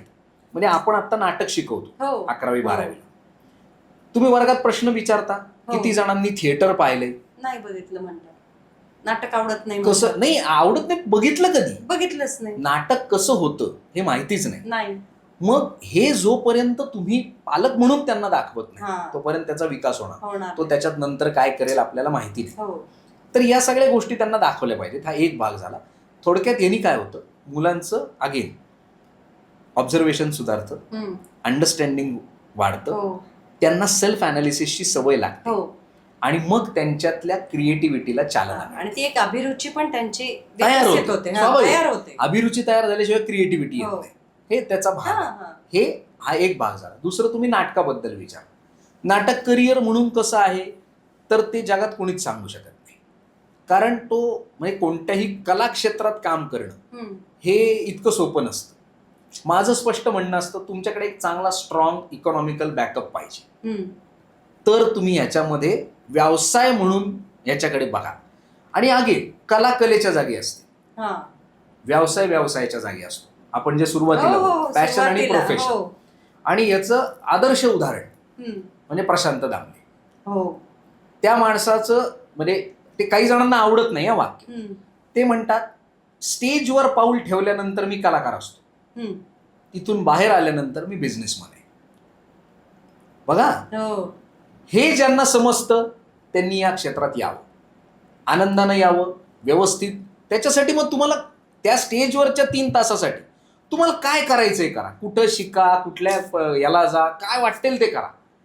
पण तिथून बाहेर पडल्यानंतर हे तुम्हाला कळलं पाहिजे. तुम्ही मला मगाशी विचारलं ना कोणतं तुझ्या मनात ते भूमिकेचं, ते मला माहिती नाही, पण मला एक गोष्ट माझ्याकडनं मात्र करायची राहिली जी मी आत्ता शिकलोय, ते म्हणजे मी आर्थिक नियोजनात अत्यंत बिंडोक वाटतो मला स्वतःला, की जे मी करू शकलो नाही एवढे वर्ष. मला त्याचं महत्व कळलं नाही म्हणा किंवा काय म्हणा, पण आता मात्र मी सगळ्यांना हे सांगतो की बाबांनो, सगळं करा पण पहिले ते प्लॅनिंग करा, त्याच्याशिवाय तुमचं आयुष्य आता होऊ शकत नाही. जो मूर्खपणा मी केला तो तुम्ही करू नका. मी केला इन द सेन्स कसं, माझं वाईट नाही झालं ते नाही, पण आपण त्या एका वेगळ्या फ्लो मध्ये असतो तेव्हा हे मॅनेजमेंट आपण करायचं थांबतो. माझ्या सुदैवानं माझं वाईट नाही झालं, कारण मला घरातला बॅकअप होता. पण जर तो नसता तर मी आज शब्दशः रस्त्यावर आलो असतो. म्हणजे हा मन, त्याच्यामुळे हे न करता तुम्ही ते मात्र आवर्जून शिका, त्याचं प्लॅनिंग करा आणि मग तुम्ही वाटेल ते करा, तुम्हाला यश मिळतं, एवढं मला कन्फर्म वाटतं. Thank you so much. Thank you madam. आणि माझी तुमच्यामुळे अजून एक इच्छा पूर्ण झाली. मी खूप जणांचे इंटरव्ह्यू घेतले, मला काय असं वाटायचं यार माझा कोणतरी इंटरव्ह्यू कधी घेईल का.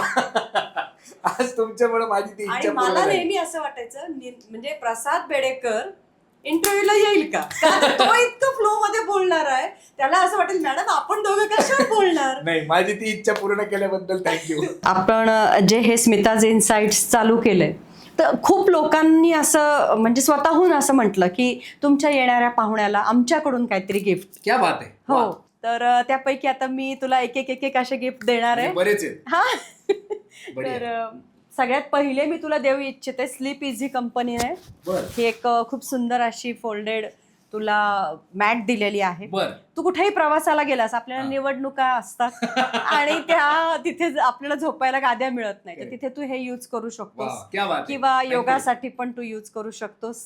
थँक्यू स्लिपजी आणि मॅडम तुमचं पण. त्यानंतर एक ज्याला आपण असं म्हणतो पेपर तपासतो, मॉडरेशन चालू आहे किंवा झोप येते, कंटाळा येतो, तर तिथे आपल्या नेहा लुनावतचं एक खूप छोटं आणि खूप मोठ्या लेवलवर चाललेलं आता सध्या काम आहे. बर ती दीप गृहोद्योग या नावाने एक आवळ्याचे सगळे प्रोडक्ट बनवते. वा, त्याची टेस्ट बघशील तर तू हा, एक दोन मी तुमच्याकडनं खाल्ले. हा इमॅजिन करशील त्याच्या पलीकडे आहे Yes. आणि खूप छान बनवते. तर मी ते पण तुला गिफ्ट देते. अरे वा, आज गिफ्ट हो, हे सगळे बघ, भारी भारी हे gift आहेत हा आपल्याकडे. कलरच Thank बघ you. काय आहेत आणि हे सगळे कलर सेंद्रिय आहेत, वा, म्हणजे ते मला सांगणं महत्वाचं आहे. क्या बात आहे, बढिया. हा, आता त्यानंतर अजून एक आपले को स्पॉन्सरर आहेत, बर ज्यांना आपण असं म्हणूयात की स्नेहलताई माझ्यापेक्षा मोठ्या आहेत, स्नेहल धर्माधिकारी. आणि त्यांनी ना आपली जी मुलं बाहेरगावी शिकतात तर त्यांच्यासाठी तिथे फार अवघड असतं एकदम पोहे खावेसे वाटणं परदेशामध्ये, हा. आणि ते काही शक्य नाहीये. बरोबर. इन्स्टंट पोहे, इन्स्टंट उपमा, बर, क्या बात आहे. अशा गोष्टी त्या तयार करतात. तर नक्षत्र म्हणून त्यांचं ब्रँड आहे, ते पण आज तुला मी देणार आहे. वा, नक्कीच तू शंतनू पर्यंत हे पोचव. 100% त्याला तो सध्या नाहीच आहे इथे. हा, वा, वा, आणि हे सगळं हेल्दी आता सध्या जे आहे ते युग आपल्यापर्यंत त्यांनी आणून सोडलेलं आहे. माझंही सत्व बहुतेक माझ्यापर्यंतच राहील. ते काही जाणार नाही कारण ते मला फार आवडतं. थँक्यू. दुसरं एक आपल्या अहिल्यानगर मधले खूप छान एक असे काय म्हणतो ना विक्रेते आहेत, बर ज्यांचं बॅगचं दुकान आहे आणि ते बर. शाळेचं म्हटलं की तिथेच आपण सॅक घेतो. हे संतोष बॅगने तुला थंड पाण्याची क्या बॉटल बात. दिलेली आहे. थँक्यू. तर आमच्या असं बॉसनी मला बॉस आणि हे मला खूप छान वाटतंय वा, वा. तुझ्यापर्यंत पोहोचवताना. थँक्यू. या सगळ्यांचे आभार आणि एवढी सगळी लोक तुमच्या बरोबर जोडली गेली हो आहेत. हो, त्यांचेही मनापासून आभार, कारण असं काहीतरी लोकांपर्यंत जाण्यासाठी ते प्रयत्न करतात. अगदी या अगदी. नवीन उपक्रमाला साथ देतात त्याबद्दल त्यांचेही मनापासून आभार. थँक्यू. थँक्यू.